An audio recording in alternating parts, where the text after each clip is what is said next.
Start the podcast with flattery. That's the way to go, isn't it? I think we'll be on flattery now. All right, cool. What were you going to say?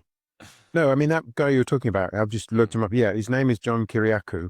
He was a CIA whistleblower. Actually spent quite a bit of time in prison for blowing whistle. All right. And then went through this kind of deep depression where nobody would hire him. And he was like, well, I'm just going to tell stories. I'm good at that.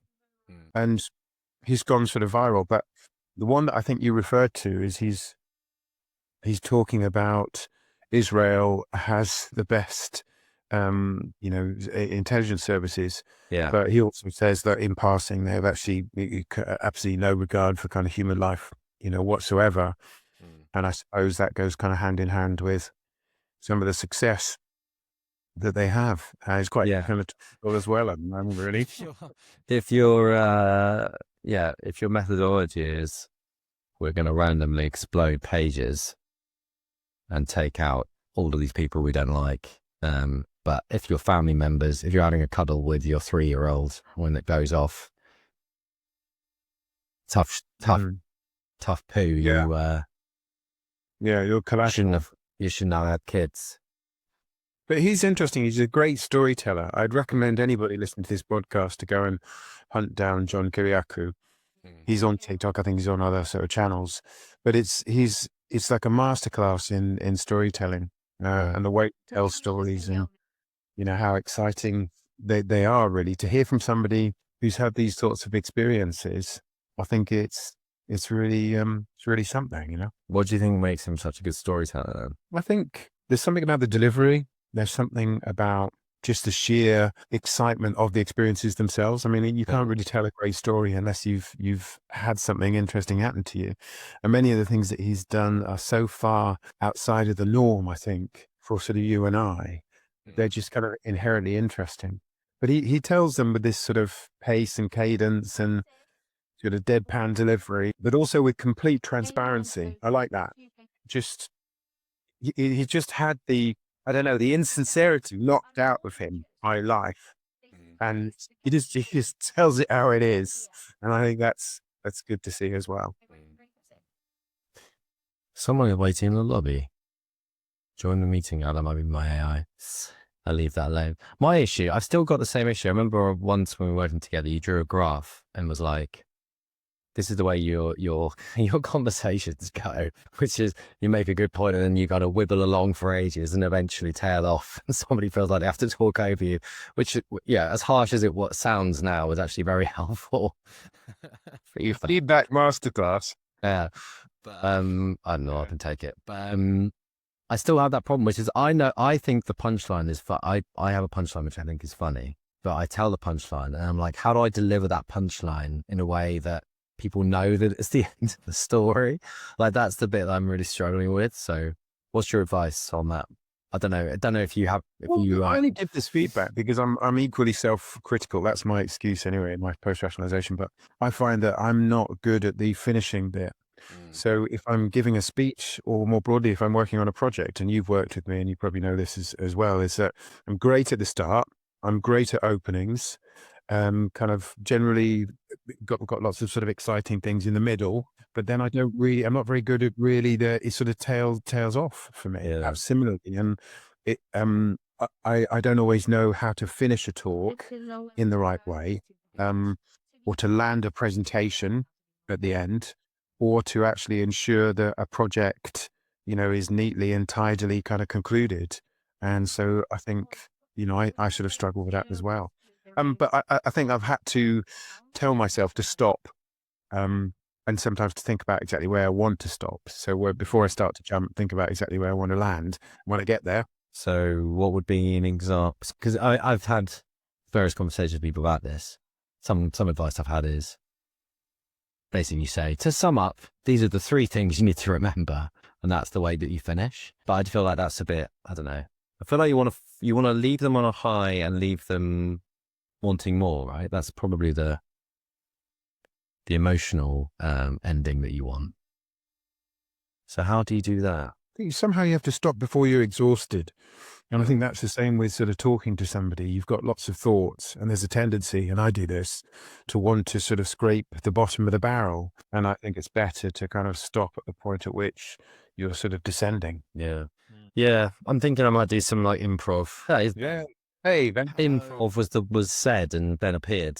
Are you gonna hit us up with some improv, Ben? We were just talking about improv and Oh, yeah. Yes, Andy. No, more, yes. And also the fact that I can't tell a story. That was the point of the conversation, I guess. Yeah. Well, nice to see you, Johnny. How are you doing? Yeah, good. I mean, it's been what, 10 years? Oh, million years. Got to be. 15 years. Yeah. And how are you doing, Nick? Are you somewhere exotic? I was 2 days ago. I was in Mexico, but now I'm in Bracknell, which is it exotic, Bracknell? I don't know. I mean, I met you there not long ago, and I can say, yeah, it was very exotic. Yeah. I think you were probably the most exotic part of. Well, it's good to see you. How was your trip? Yeah, great. Tan is peeling off. Yeah, it was really good. I'm just admiring. That's an impressive backdrop of books. You read books? Well, I'd like to give the impression I read books. That's the most important thing. You don't need to read This is on LinkedIn where it's like people post like a book, but like, I'm reading this book. It's like, good for you. I don't actually reading the book. Look at all those awards stacked up behind each other. Yeah, well, that's because you actually do stuff. The trick is you've got to have the books, but you don't need to read them, do you? You just, unless you get quizzed on them. But I'm hopeful no one can zone in on the titles and ask me any questions about that. You're trying to see what you've got. Moving, it's hard for you to. Have you done the color coding thing, or have you done alphabetical? I've actually done them. No, I've done them in sort of themes. Okay, This is my sort of nerdy polar exploration area. These are fiction, and I can't remember what's on the side. Oh, miscellaneous. Let's call that miscellaneous. Nice. If you had to pick your favorite book from that list, what would it be? Oh my God. Okay. Well, my favorite one, my current favorite, I'll tell you what, I really like this one a lot. I've just read this one. This is quite dweeby. This is about finding George Mallory. You know, they kind of, he tried to climb Everest, lost. So it's about the kind of history of kind of interesting stories about climbing Everest, but it's more about how they try to locate his body. It's a bit, if you like this dweeby thing, then I've enjoyed reading that one. But you notice, Charlie, that was the one closest to me. So that could say that maybe I've planned someone might ask me that question. And so I've got one. If you went one of these, it might already go a bit more. Yeah. Let's thought that. So here's a question. Would you rather try and do an epic thing and fall short and die in the process, but be remembered for that kind of epic story? Or would you rather be someone who succeeds at doing the epic thing and dies of old age, having ruminated on their Probably failure. I don't know. As I get older, I don't want to feel any adrenaline. I sort of hate adrenaline in any form. So yeah, I don't know. I'm always intrigued. Like I love these stories, Victorian polar exploration. And I think there's something about, if you think about it at the time, it was a bit like going to the moon. It was like so impossible to complete. And I'm always intrigued by this sort of idea that what is it that kind of made people want to do that? It just seems so miserable and bleak. And I kind of take real pleasure from hearing people writing about how bleak and horrible it is. Yeah. So I don't know. I love all the stories, like all the alpine disasters and climbing disasters. I just love it all. I think it's so interesting. But it's something which is quite close to home. Point. So, I mean, at the risk of being boring, it's kind of Shackleton's story is one that I've had to tell a few times. I actually did a speech about it not long ago. And I think some of the inspiration, it was a different era, and it was an era of heroism. And it's exactly as you say, Ben, is like, it was the last great kind of Arctic challenge, this sort of trans-Arctic expedition that they were planning to do. And they were just hopelessly unprepared, was the reality of that. But I think what inspired them, it was this age of heroism, where it was somehow essential to Englishness, was that you tackled these huge challenges. And I just don't think we feel the same way about things anymore. No. Maybe you do.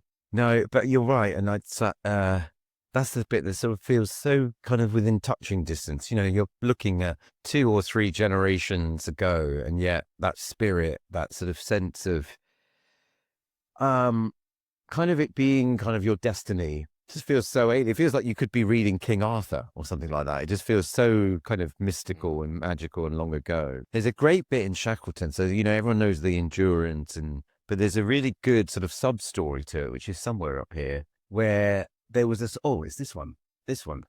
So this one is his Forgotten Men. So if you've got, this isn't the book club, this isn't what we signed up for, but this is by Leonard Vickor, and it's about, as long as the Endurance gets trapped in the ice and they're not doing the kind of cross Antarctic expedition, which is what they're intending to do. But of course, there's another party, because the whole idea is that they start on one side and they traverse the whole of Antarctica. And there's a sort of group on the other side that obviously they have no idea what's going on with Endurance. So they still kind of plow on, and they kind of set all the depots, and they set all the kind of places for them to pick up food. They effectively walk to the South Pole and back again to help them achieve this task that they're never going to do.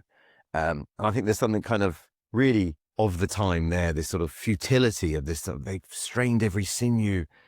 They've had their own kind of mishaps and disasters, but they're effectively doing something that has literally no purpose, no value, because the other team are obviously trapped in the ice. So no, I think there's something so magical about it that I love. Obviously, when they get into the sort of geography of Antarctica, I tend to lose interest a little bit. But I love I generally love that you mentioned that, because in doing the research that I did for a kind of a recent thing, that struck me as interesting. I wasn't aware of that book, by the way, that the story, to your point, Charlie, has completely overshadowed and kind of warped the reality, as is kind of often the case. Because for people who don't know the story, the plan was he was going to sail the Endurance to Antarctica, cross the entirety of Antarctica, and it completely went wrong because they got trapped in the ice, as you say, Ben. But the idea was they were supposed to meet up with another ship on the other side of the continent. And those people, as you say, sit, and nobody ever tells that story. Well, apparently somebody has, but it's like, and equally the story is positioned as one of kind of heroism in the face of adversity. But the more you read the reality of it, a lot of it was just trying to survive. The men that he left behind as part of the rescue on Elephant Island, were there for months and months and months, and it's like people don't tell really the story of that. And so somehow it's this weirdness of stories, is that they're kind of distorting power, and it just obliterates really interesting, key elements, like the ship that was on the other side of Antarctica. And because it's like the month 5, it's still snowing, it's still cold, there's nothing to eat. Same next day, and then that day constantly. So it's like I suppose it's just a monotony of the experience, because a lot of the time the stories that you tell are only the bits that are exciting, right? But actually, there's a lot of really boring stuff. It's like, have you ever watched Race Across the World, where basically they're just sitting on buses for weeks, 3 weeks or something, but they only show the bits where they're getting off a bus and they're running to get the train to get to another part of the country. And so it's just knitted together, I guess. The bit I like, I don't know if you do this, Charlie, or Unit, when you're looking at those stories, is I'd like to kind of imagine what I would do, how I would cope, how I would perform. And it's never a pretty picture. I just think, I don't sure I could do, I struggle to do like a kind of weekend in Glastonbury. So I think, I don't know, Elephant Island for months and eat barnacles and seaweed, freezing cold, wet. Here's a challenge. It's your funeral, Ben, and one of us is telling your story. What is the story that you would like us to tell of heroism? And great kind of, that's almost like a kind of question you've got to ask yourself for your entire life, haven't you? I think it'd almost be sad if I told you the answer now, wouldn't it? I don't know. That's a really good question. That's something to ponder on. The philosophers would like this one. If you have a story to tell at the end of your life, what would it be? I remember my granddad, Fred, his funeral, and there was some really lovely words spoken, and I thought, well, I'd love that to be me when I died. And I think they just talked about this was someone who was keen to avoid conflict, keen to keep everyone happy, And I kind of like that. I like the sort of simplicity of this sort of unprovocative, nice, kind, unconfrontational, because I think there's kind of a discipline to that in a way. You know, we all have flare-ups, you know. I think if you've got small children, sometimes that can encourage you to have little moments that you regret. But on the whole, I think if you could have a constant arc of, I know, kindness and patience, man, that's just so, it's just out of my grasp, that one. But I'd love that one. I'd love that to be kind of maybe my eulogy or something. See, I told you, I don't want an adrenaline. He was a Zero adrenaline. Yeah. He was a patient man. That would be never got nice, stressed. wouldn't it? Yeah. Never got stressed. And then He never visibly got stressed. Maybe I could live with that one. Yeah. I don't know. What would you have, Nick? What would you have, Yeah, Charlie? well, I can only ever now see that on a news report, you know, about the man who one day flipped out and sort of, you know, stabbed a number of his colleagues with, I don't know, an office stapler. Is up until that point, people have only ever said that he was a nice guy, never caused any conflict. So I expect that. Now it's kind of like, and then kind of completely flipped out. But Aside from the final few years where he really did let go. Do you find yourself getting more or less tetchy as you get older, Ben? No, I think I'm the opposite. I think I've found chi. I don't know. I feel, I don't wonder if you get older, you can let go a bit more, can't you? Kind of care less. And Well, you know what? would you be able to Try and be more respectful of the sort of originality, respectful of difference. I don't know. Maybe that's it. I don't know, but this could be wishful thinking. I don't know. It feels like maybe. What do we let go of then as we get older? I think I had some sort of big giant chip, which I still have now, and I kind of like my chip now. But I have a desperate chip. I had a desperate chip, and I still retain the chip to prove that I have some value, that I have some kind of something interesting to say, or that I got an interesting opinion. And I don't think that chip is any less chippy. But I sort of don't feel the desperation to convince everyone of that. So maybe that's kind of grown. Yeah, maybe that. I think kind of, that sort of desire to get revenge through being brilliant. You know what I mean? Revenge. Yeah. Vengeance is such a motor engine, you know, but it doesn't have to be a destructive vengeance. It has to be, you know, wow, you can catch. Wow, you did cook a good pasta dinner. Wow, you do know a lot about wine or whatever. Like that's good vengeance. That's positive vengeance. Who are you vengeancing though, Ben? That's the important question. Who am I vengeance? That's a really easy one. I think that one's easy. I think you want vengeance on anyone that underestimates you. Yeah. Who's the? I mean, I'm getting down to the deep stuff. Who's the original Vengie? No, good. You know what I mean? Avenger? No, I'm the Avenger. Aren't I? You're the Avenger. I think it's the Abaji. Baddie, yeah. Yeah, the baddie. You say narcissist? Narcissism. Nemesis. Good. Yeah. Yes, perfect. I mean, Charlie, this sounds, mate, I'm sort of describing myself as this calm, stoic man, and then I'm revealing the kind of sordid underbelly, and I'm not this person after all. That's what this is about. Person who I exact vengeance on, sadly can be anyone. You know, that the pettiness of Ben Gallacher will knows ends. No, it could be someone who has tried to correct me on something in passing on the street. It's probably top of the hit list. I don't know. It's just I might have my kind of spidey sense of, you know, when someone you feel, maybe it's unique to me, but you have that feeling of someone dismissing you, or kind of have made a judgment on your capability, a judgment of what you can do, a judgment on who you are, judgment on your ideas. And you go, I don't think you think I'm any good, you know, or you don't think I think originally or differently, or you don't think I think I've got a good idea, or you're better than me, or whatever. Like that's the chip, which I kind of like, but I kind of wish it would go away as well. Like sort of kind of need it, but yeah. I love the elegant sort of inversion of this. Is you started off describing yourself as non-confrontational nice guy who just wants to make you happy. Now we've suddenly, you know, exposed this kind of petty person constantly in search of every man's vengeance. But I think it's a pretty profound story, because Charlie knows that I'm always going to drag this conversation downwards in the direction of philosophy. And one of the criticism of a lot of philosophers is that their philosophy is just vengeance on the world. So like they couldn't get a girlfriend, so they came up with this complex philosophy in which rationality is king. And it seems like quite a profound self-observation. And I'm genuinely intrigued. It's like, what enabled you to turn the corner and unlike many people, live out their life through this kind of sense of resentment and desire for, getting back at them? Vengeance. How did you escape that gravity? Yeah. But like you said something when you asked me, what is it you would like people to say at your funeral? I gave you an honest answer. It's what I'd like them to say. I mean, it might not be what they do say, but I would like that to be, and I think maybe there's something in that, know thyself. And maybe I'm aware of this sort of slightly spiky bit of me.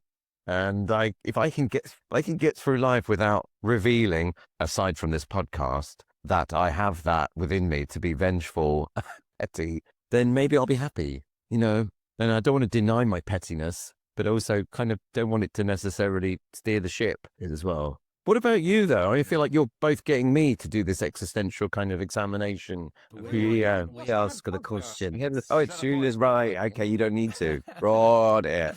Got it. God, yes, we unpick people's personalities piece by piece. Nice. I didn't realize it was just therapy in action. Yeah. If you don't cry, we'll be disappointed. Yeah, that's true. I mean, clearly there's a nice sense of confidentiality. This won't be listened or heard by anyone, will it? So that I can be safe. Yeah. But we did talk about Nick's Jaguar in the Woods, which is needing to be validated, I suppose, in some way, or be recognized, I think was the word you used, Nick. So do you think, I'm just wondering if Ben's funeral eulogy is like the opposite of how he feels day to day, and actually wants the opposite. And do you want the opposite, Nick? Is your funeral eulogy someone saying Nick was a humble man who was never recognized in his time for being whatever? Is that the way you think about it? Not really. I think when you're dead, you're dead. I think the Romans phrase I was reading about is you don't worry about dying because you won't be there. It's like you're only ever alive. You cannot be dead. There's Rosencrantz and Guildenstern are dead. There's a lovely comedic monologue about Rosencrantz is worried about what it's going to be like to be dead in a box. and Guildenstern is like, well, you're not going to be dead in a box. And they kind of circle around this for a while. And so I don't worry about what people will say when I'm dead because I won't be there.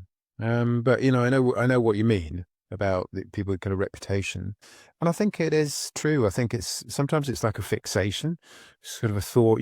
We talked about a jaguar in the woods, but it's a thought that you continually kind of return to. And I guess the way that I more recently kind of rationalized it for myself is you can be popular or you can be progressive, but you can't be both. And I think sometimes people are torn between those two things. I was reading a biography of Tesla. And you may or may not know that he died alone in a hotel room with only a pigeon for a friend, humorously. And he's also reported as having said that he regretted that he'd worked in service of humanity when really he should have just stayed at his mother's bedside, and offered her a glass of water. And I think that happens to people who, they want to be progressive, but they also want the recognition and the popular recognition that sort of comes with that. And I don't think you can expect both, really. So I'm happy to say things which are unpopular, on that basis, I guess. So I'm not sure. Yeah, I'm not sure what I would want people to say at my funeral. What would you say at my funeral, Ali? That's a good question. I don't know if I want to say anything now because I think it will be too positive. Me too. I don't want to build you up too much. That's good. Yeah. That gives you a clue, Nick, doesn't it? That gives you a clue. You're going to say some nice things, Nick. He was going to say something nice, or he's fibbing and he's going to say something terrible that he can't disclose. I don't want to dislike. Yeah, I'd rather you were dead for me to give you some positive feedback. Yeah, I would rather you were dead, just over there. I think I would say about you, Charlie, he always wore practical clothing. Right? Very good. Yeah. This is a Spitalfields Market special. It's got little hearts on the back. That's great. Looks like a little Tetris board. Yeah, it's very Shoreditch. And Tetris, for those who are younger, was a computer game. There's that film over now, so everyone knows who it is now. So everyone watch the film. Yeah. Do you think life is like that? I kind of get an impression that, well, for me anyway, life is sort of a constant pendulum swing of, well, for me anyway, this feeling that I need to sort of put some imprint on the world and do something. And then the other half of the pendulum swing is I just want to watch the telly and eat crisps. And it's sort of like a constant conflict between that fire and feeling I should probably do something that kind of generates purpose because it feels like it should be done, or something in you that makes you want to do it. And then the other half is like, well, I don't know if I could be bothered. I'd quite like to sit in the garden and eat an apple.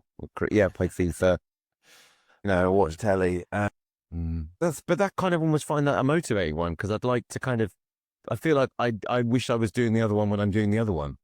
So I kind of need the both of them. It is interesting how you can be defined by your failures as well. We started with Shackleton. He's kind of failed Antarctic explorer. And we mentioned, you touched on Jay Shetty, kind of failed monk. Maybe you could be, the failed DJ.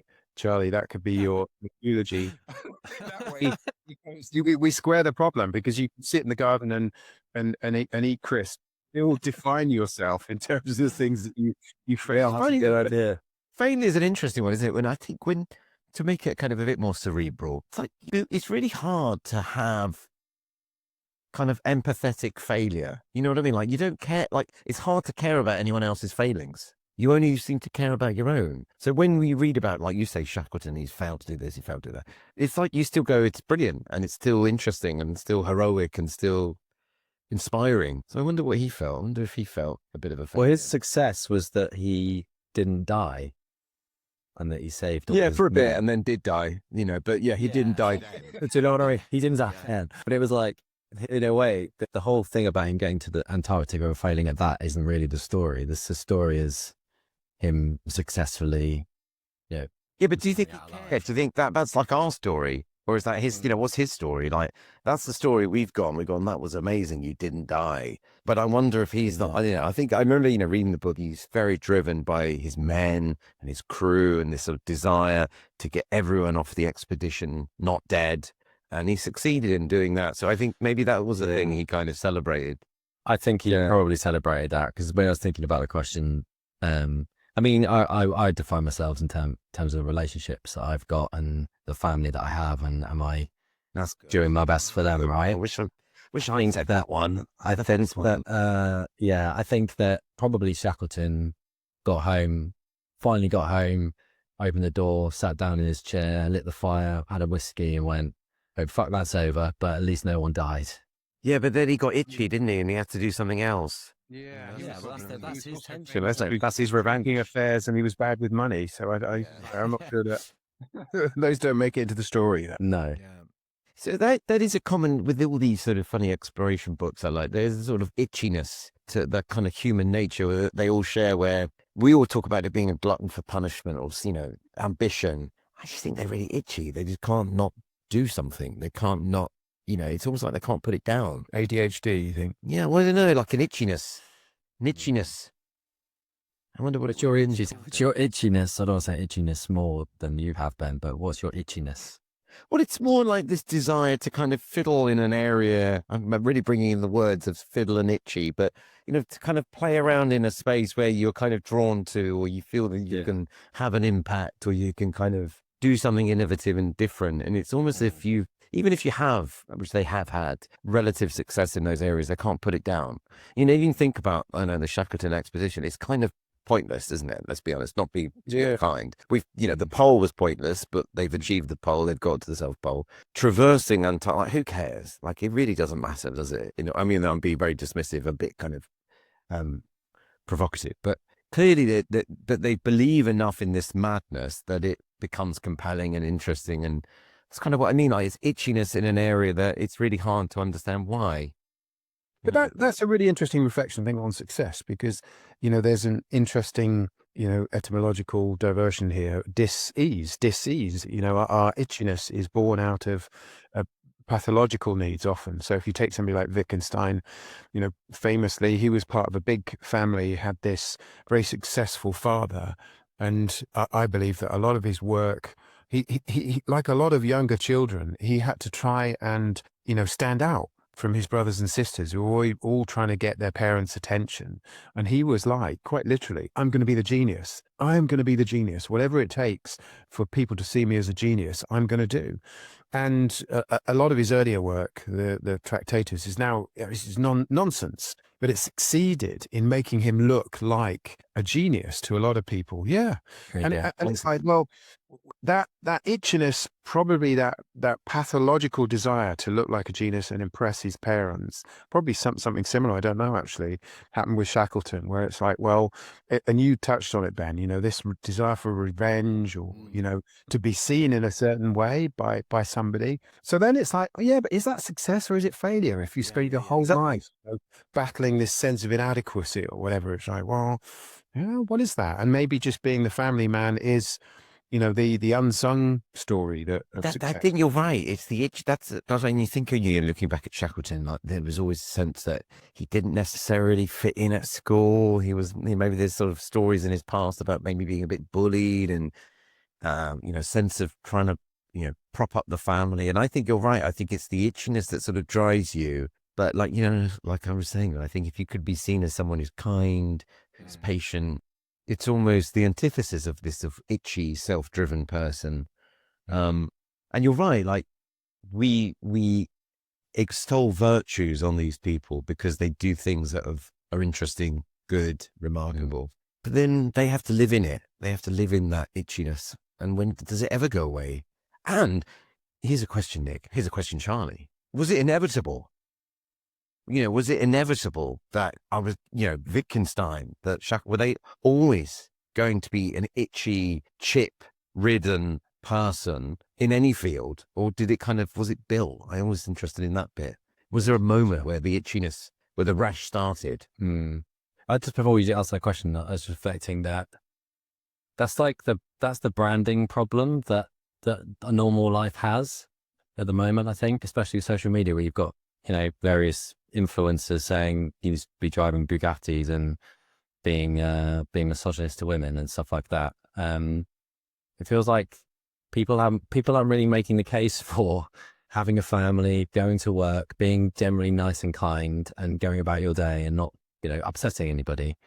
So I think there's like all those itchy people trying to strive to do something more outrageous, more crazy, more innovative, probably driving a lot of society the way we think about what success looks like, which probably isn't necessarily a good thing.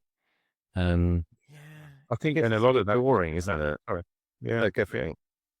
I was going to say it's driven out of this kind of broken behavior. People desperately seeking some kind of validation. And one of the things that I'm glad that we touched on the manosphere, because it's been on my mind kind of quite a lot recently. Yeah. Well, Free's got a documentary coming out as well, which is quite cool. Yeah, he has. I'm looking forward to it. And I guess a lot of it seems like young men who are feeling inadequate, wanting to find somebody online, whether that's Jordan Peterson or somebody else, who kind of tells them that they're fine and everybody else is the problem. And this is obviously some sort of exploitation tactic commercially, but telling young men that everybody else is wrong, and they're actually, all these sort of inadequacies that they're experiencing are fine, is what makes kind of the money, I guess, and it accelerates it. So it's a very practical challenge, because I'm also on TikTok, and every so often I try and say something sort of helpful, and I realize that message is never going to land, because what people do not want to hear, sort of angry young men, is you need to do something, you need to change, which is essentially the message that counters that. And it's just like, no, unsubscribe. It's just like my phones, who will tell me that the fault might lie with me in some way. Yeah, but in some ways, it's the opportunity to change that they don't have. Even if they had the motivation, and they don't. I mean, the argument you might make is that maybe they don't have the role models, or maybe the narrative isn't there for them to say, being a good person and having a family is a good thing. Because we've talked about this loads, Nick, about essentially it's not on trend to have children even. So there's a lot of, I mean, I was thinking about this yesterday, the day before. There's a lot of, maybe this would be solved by people having children earlier, because people are waiting quite late in their lives to have it. They're looking for this purpose for 20 years before they get to having kids, which gives you that kind of sense of purpose. I don't know. It's interesting. What do you think, Dan? I think there's we seem to have a kind of complete lack of self-compassion and self-love, don't we? I think you mentioned the optics of social media and the sort of toxic masculinity that we're presented with. And I think that's true of many different sets around society, that we're often presented with this sort of very glossy, perfect world. And there's sort of no space for ugliness. And I think a lot of this, these very isolated young men is driven by a sense that they feel perhaps shame for having negative thoughts, for feeling angry, for feeling that life is unfair and that they've been I think that's kind of what I was saying about, the chip. Like, I think we should celebrate that, you can have ugly thoughts and you don't have to be the perfect gentle and kind and compassionate person all the time. And yet, if that is all you're presented with the whole time, uber successful, very kind of intentional, brilliant, congruent people, well, I'm not seeing that kind of ugly person making mistakes or getting things wrong or doing the wrong thing and then acting with a sense of self-compassion. So it feels like you're presented with a binary option, perfect or imperfect. That's it. And, it's not quite true, is it? And I think this is the issue I find with, this sounds very classic, doesn't it, as someone approaching middle age, but I find social media so scary for those reasons that, when I was younger, teenager, I was sort of left with my own thoughts on whether my feelings and my thinking was good or bad. And then you kind of digest it and you process it and you come to hopefully some rational kind of comfort with it. But now it's like I can kind of use social media as my kind of proxy processor, and that they will tell me if what I'm thinking is right or wrong. And I can divest any responsibility to myself of having to process whether what I'm thinking is a good thing or a bad thing, and trying to arrive at a sensible place forward. And yeah, it kind of scares me with my children, like this idea that they will go out and just, I see it more as my children getting older. I never quite understood why parents were so fearful of social media. But now I realize it's that sort of rational brain that perhaps they don't have, where, like you said, Nick, you can go, I unsubscribe, but I don't want to be forced into kind of subscribing to something that is pushing something I don't agree in. Like, you have that kind of meta analysis where you can kind of analyze what you're analyzing and work out what you take and what you leave. And I just think younger brains, and if they'd never had that opportunity to do it, it's kind of scary. Anyway, rant over. That was a bit ranty, wasn't it? No, we talked about that a lot as well before. So I'm hoping they'll bring in the no social media access for under 16s rule.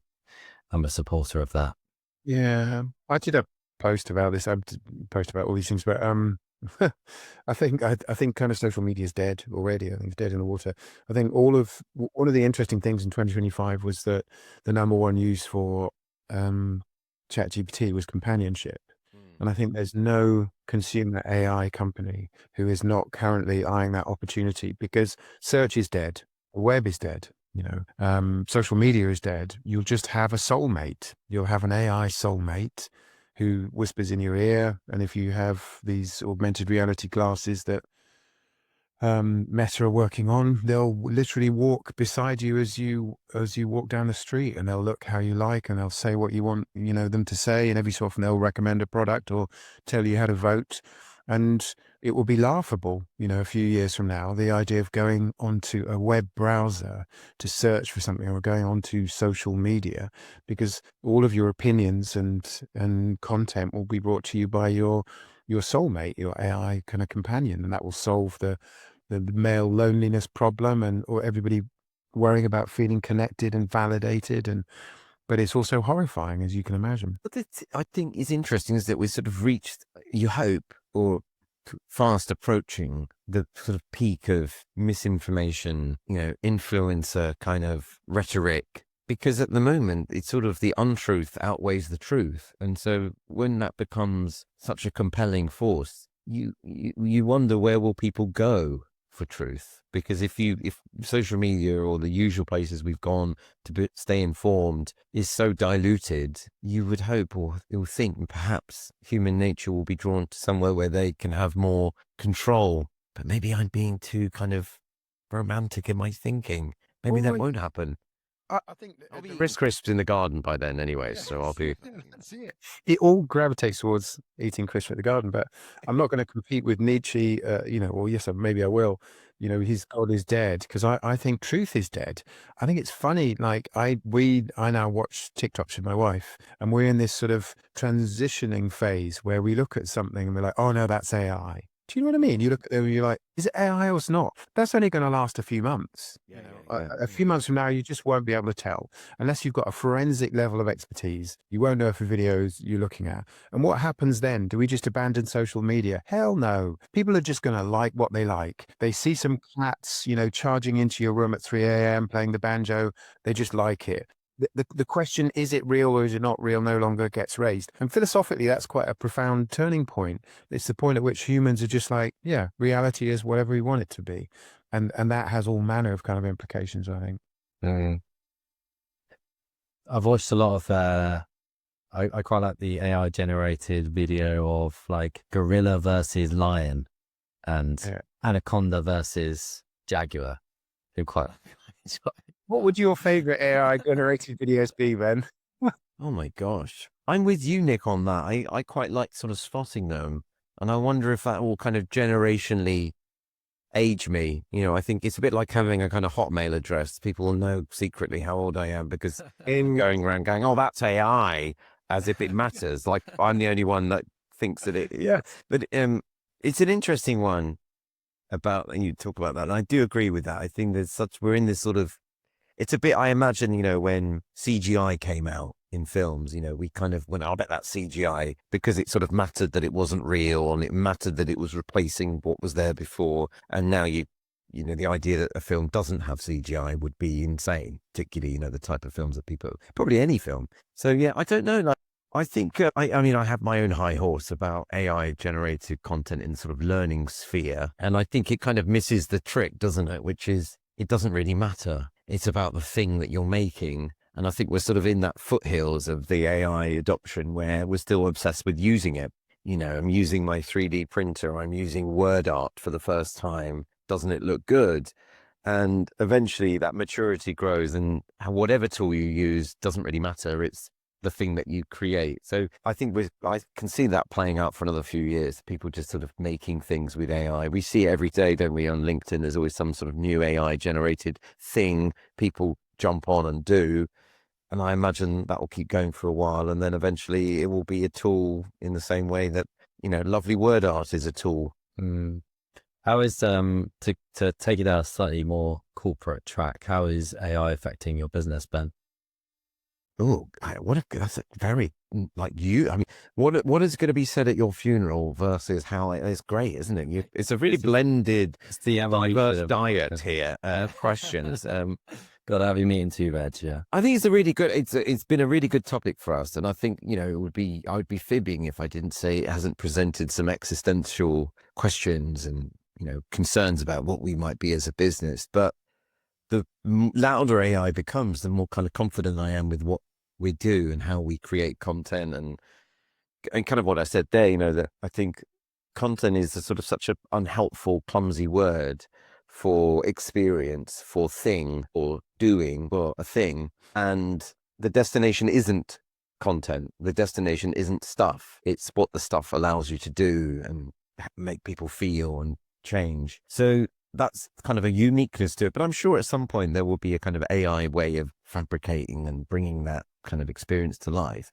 But Nick, you said something nice when we ran our Learn Fest the other year, and you said, the in-rehearsal content is like the sort of handmade pottery. And I really that stuck with me for a long, long time. So I like that. It's sort of, there's a contract in place when you're making something with humans in a human way. Like it's a kind of piece of art or a piece of something that someone has spent time investing in, nurturing and building. And I think it's hard to not appreciate that as someone who's experiencing or watching or engaging with some content where it's unpredictable, it's messy, it could be a million things, but it's this thing. And there's something that sort of AI derived content sort of misses out on, because you know it's a few prompts and a click away from getting what you want. But on the flip side, so I'm sort of not moaning, but I'm kind of talking about where I think we remain unique and different. I think AI is amazing for the kind of meta stuff that goes around the experience. Like, we've used it so successfully for things like what is in the video, what is in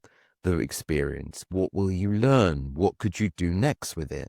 So the prompts that follow the experience, the dissection of the forensic description of what you might experience within a thing, you know, relatively removes bias. It requires no kind of person to sit and watch endless content to fully immerse themselves in it. I think kind of connections and synapse popping, those sort of things are really, really good. So I'm sort of waffling on, but I don't really know where it'll go in a few years. I'm kind of quite interested in how the big existential things for learning, and I think this is a big one. I mean, you might have fun with this one, Nick. I always interested, got a load of kind of content libraries out there, and a lot of them perhaps derive from AI and whatever. And there's a sort of existential threat. Like, do we have libraries in the future? Will that be a thing? And if so, will they be created? I'm always intrigued by going, well, isn't this just a kind of futile thing? Like, isn't what we're trying to create kind of pointless? To your point, Nick, this future, we've got our kind of augmented reality glasses on.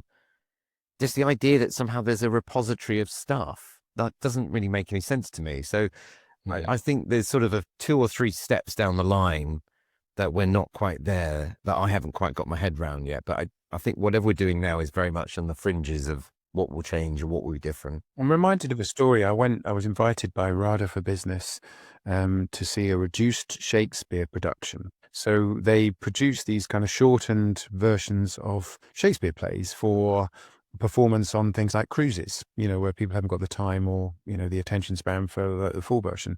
And so I sat next to a publisher watching this reduced, I think it was 12th Night or something like that. And at the end, we had this kind of conversation. And I said, well, I think the right way to reduce a play is basically you survey people coming out of the play and you say, what do you remember? And they'll give you this long list of the highlights of the play. I remember this, I remember that. And then you just take all of those and you crunch them together and you strip out all the bits that they didn't remember. And there's your story. It's just so you just deconstruct it, reconstruct it from the bits people remember. And the publisher said, no, that would never work. He said, because when I publish a book, you couldn't shorten it to the highlights because people want to have the real thing. They want to have the whole thing on the table. They don't want to have they would feel embarrassed to have, the reduced Shakespeare play. They want on the coffee table, even if they don't read it, the whole thing. And the handmade pottery is a little bit like people with money. They want to buy the story. Because if you've got money, somebody comes to your house and says, oh, these plates are marvelous. And you say, yes, they were handcrafted by an artisan from the Appalachian Mountains. And this story goes back, 30 years or whatever. And it's like you've bought the story. Whereas if you've just bought them, because they were on a discount at Tesco's, just got these plain plates, there's no story. And it's like, I think that there's so much more. It's never really very well understood by L&D. It's not about the content. It's never about the content. And always about the story. And I think this is why that question is also sort of quite hard to answer, isn't it? Because to see how AI will revolutionize things like the learning experience within a kind of learning an infrastructure, all the questions that we're asking, all the kind of threats that we're observing, where the changes that are sort of in old money. They're all old money changes that we're looking to make. So it's like, well, this will help us do something that will no longer be required quicker. So it's sort of hard. It requires that mental gymnastics to go, you kind of need to start with a different set of questions rather than going, how do I do what I've been doing for 20 years differently? It kind of needs to have a line drawn and start again. And I think that's going to take a while because the people kind of prompting it and processing it, sadly, are us. And we kind of got our limited set of ideas and ambitions, and I think, that's why I think it's kind of going to take a while for it to sort of shake out. And I'm sure there'll be years of us trying to replicate and repeat and refine the things we've been doing for 20 years. And it not really think about what it could be different in 20 years. Did you see, that reminds me, did you see that story? Was it the Pope who had to tell people to stop using ChatGPT to come up with their sermons? This is a real story, by the way. No, absolutely legitimate. I'm not sure it was the Pope, but some very senior ecclesiastical figure had to issue this edict to all of the kind of the priests who face this weekly challenge to come up with, a sermon. They would just use ChatGPT. It's a full illustration of that principle, Ben, which is just like you're just applying new technology to kind of old thinking, and it's not really progress, No, So, yeah. exactly. And, I always use the film analogy, but, you remember back in the day when they sort of introduced 3D glasses in cinema, that's a really good example of where we can do it. So let's do it. Is it good? Doesn't matter. Put the glasses on. Enjoy. And that's kind of where I feel we are with a little bit with sort of AI derived anything in learning at the moment. We can do it, so let's do it. And I think it's going to require almost that, as I say, like almost that new money thinking in, rather be driven by the technology, be driven by what is the good thing to do, Yeah. because the actual capability of doing it is within reaching distance than perhaps it was 20 years ago. Like you could probably do whatever you want to do now more easily. But 20 years ago, you're kind of perhaps limited by what you could do. If that makes sense. We talked about this. The narrative arc in my head is we had the first podcast we did with Russ, and he was talking about a similar thing, which is disruption is inevitable, but the disruption you think it's probably going to be is not the disruption it will be, because you're, I suppose, boxed in by what you've been doing and the way you currently think. Well, exactly. And exactly that. And not to kind of bash ourselves, Charlie and Nick, I don't want to bash the vendors, but being vendors in L&D, you kind of doubly limited by going, well, I've got this thing that works well and is succeeding. How motivated am I to disrupt the very thing that I'm doing and building a successful life around? So I think it's always kind of hard when the vendor is pulling out this sort of new innovative way of doing something. Like, yeah, sure. But yeah, I wonder if that kind of culture drive, whole learning revolution is going to be driven probably not by us, but by someone else who's got more to gain from disrupting us, if that makes sense. Yeah. I'm piqued by your question, though. What would be a good thing to do? And I wonder, we've talked about how a lot of these very progressive people, whether philosophers or explorers, are driven by some kind of deep kind of pathology. Maybe the best thing to do is to have an AI nemesis, to have some kind of like evil villain who completely disrupts your life, like, disables your Tesla car. So, completely just constantly attacking you, undermining you, sending emails in your name to your clients. And this becomes transformative for you. You have to battle to succeed against this digital monstrosity, which is constantly trying to defeat you, I think. Well, you see it, don't you? I think, I was talking about this the other day, like you have this kind of very polarized position, particularly in L&D when it comes to AI, where, people who are kind of embracing it often have a vested interest in embracing it. Their platform runs on it or they've built something with it. And then you've got this other view where, it's almost like contains no colorings or additives. It's almost the same thing again. We don't use AI. Like we're really proud to, like, it's almost like it's become a chip on someone's shoulder to say that we can, in spite of the advance of AI, in spite of this, we are going to prove that we can still deliver X, Y, Z without that. We're organic. We're organic. Yeah. Which is kind of unhelpful, I think, because it sort of suggests it's bad. But yeah, I do like the idea. And I think maybe that will happen. I think someone will win maybe the first battle with AI, and they'll win the first one, and there will be a prescribed way of delivering learning or delivering organizational change using it. And I think that will create a chip in someone. And I go, I don't believe in this. I think this is untrue. I don't think this is good. And that I think it will may spur them on, like you're saying, Nick, to kind of maybe create a bit of a new alternative, a new reality in the way that we're doing things. But it seems hard to imagine it without, I always think about LMSs. I'm going to speak really kind of off the record here. But it's obviously on the record. Being recorded, on the record, yeah. I just think there's too much to lose, isn't there, for these industries? There's too much money, too much to lose for somehow it to not be valid or important anymore. Like, I just think there's so many organizations, so many businesses, so many people that depend on propelling and continuing sort of way of doing things, that this big disruption, this big streamlining, this big efficiency creation that AI is going to give us in learning, I don't think it will ever happen, because I think we can't. They don't want it to happen. It can't happen. So you'll be given some sort of cursory platitude AI thing that gives you the sense of freedom and autonomy, but it won't be real. I think. Yeah, I think it's the mechanics of that is interesting, and it's probably pertinent to some of the listeners, which is why does that happen at all? Because a lot of L&D people feel under pressure, I think, currently to say there's AI involved somehow. And I think it happens, if you look at the top, because shareholders want to invest in companies who are seen to be implementing AI because thematically they believe that those are the ones ultimately who are going to succeed. So the CEO says to everybody, our strategy is to look for ways to implement AI. This gets cascaded down through the HR director, who says to the learning team, look, you've got to look for ways to integrate AI into your learning workflow. And the learning team are scratching their heads, and you see it on LinkedIn. They're kind of like, yeah, but why are we just implementing AI for AI's sake? Why are we doing this? And the answer is it's all ultimately about, business confidence and what people will want to invest in as companies that they think have a future. So I think there is a definite mechanic, to that. And yeah, I guess it's sort of inevitable that we'll feel under pressure just to gratuitously, smear AI like lipstick on a pig, as the expression goes. I don't know if anybody has ever put lipstick on a pig. I quite like to see it, and I suspect that if I actually Googled it, I'd find You could get an AI generated image, I think, pretty easily of a lipstick on. no, I do that now.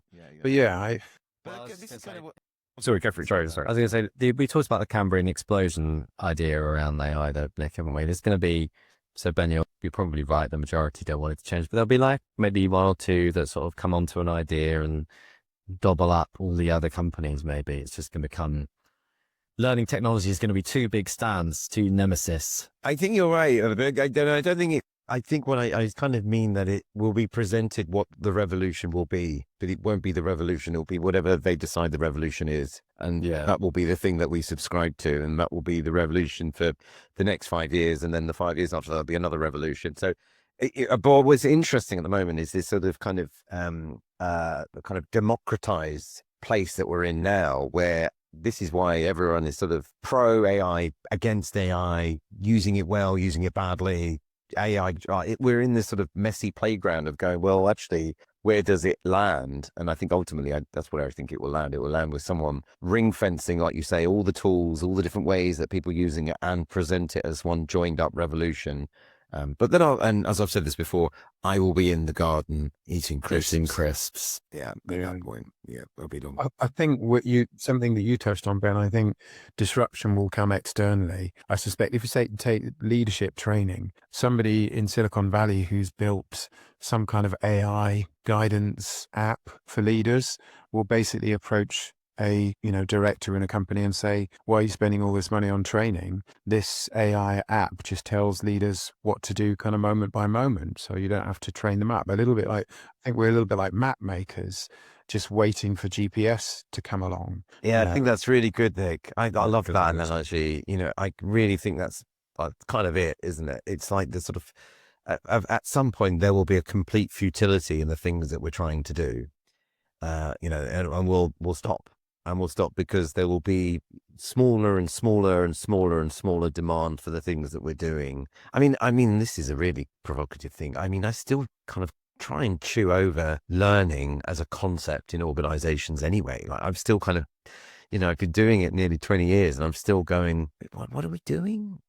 Are we meant to be doing this? Like, this seems, because it sometimes kind of ignores the real world, like just ignores that the world is going on around itself. So I don't know, like, it's an interesting one. And I wonder if that burning question of, do we exist? Do we need to exist? Should we exist? Maybe that voice, that little question gets louder, maybe. There's still black cab drivers though.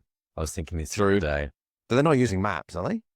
No, well, they obviously have to do the knowledge, don't they? Although they know where they're going. Yeah. So even if it's pointless to do it, there's still like the credibility, the artisan pot making part of it, which means the experience is different. I think there's a different point to make there. I think the point to make is there's still chauffeurs, because there's far fewer black cab drivers, but plausibly self-driving, taxis is the next thing. But even in a world of self-driving taxis, somebody will want to flex because they have a chauffeur. So I think that might be where it goes.